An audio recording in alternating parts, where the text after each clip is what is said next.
minu nimi on Kristel Raalaksmi-Tett, on tulemas eetrisse San Diegost ja ma kutsun ennast uue aja coachiks. Usun, et meis kõigis on olemas aarete laekad ja me saame nad aktiveerida ja läbi selle alustada oma unistuste elu elamisega. Täna ma jagan teiega ühte väga head nippi, kuidas saada kiiresti lisaenergiat ja kuidas ka puhastada ennast negatiivsetest emotsioonidest. Selle hingamistehnika nimi on Bastrika, see on pärit Indiast ja mina õppisin selle imelise Art of Livingu organisatsiooni kaudu Lõuna-Aafrikas elades. Ja see on väga lihtne, me teeme 3 setti 20 korda. Käed alustad nagu väikesed kanatiivad ja liikumine on käed lähevad üles ja tulevad alla. Ja sinu ülesanne on hingata sügavalt sisse ja hingata sügavalt välja ja hingad välja hästi sellise natuke sihukese lisajõuga. Ma kohe näitan 2-3 korda, kuidas see täpsemalt käib.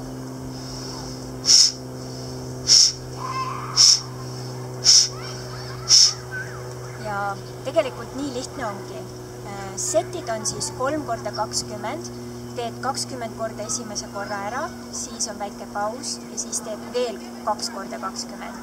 Tavaliselt hea teha mitu korda päevas ja kui soovid lisaenergiat, kui vajad puhastumist, emotsionaalset rahunemist ja soovitav on mitte teha peale kella 6 õhtul, et siis võib olla raskem magama jääda.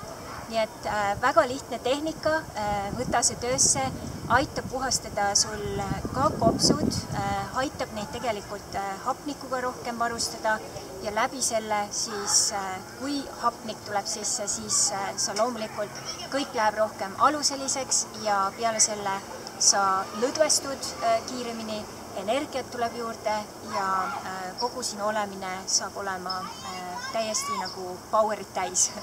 Ja mina teen seda mitmeid korda päevas. Kui ma olen näiteks olnud klientidega töös, coachingus, siis ma võtan väikse pausi ja teen need hingamised ja olen jälle täiesti nagu uus. Nii et head harjutamist ja kõike paremat. Mahalo!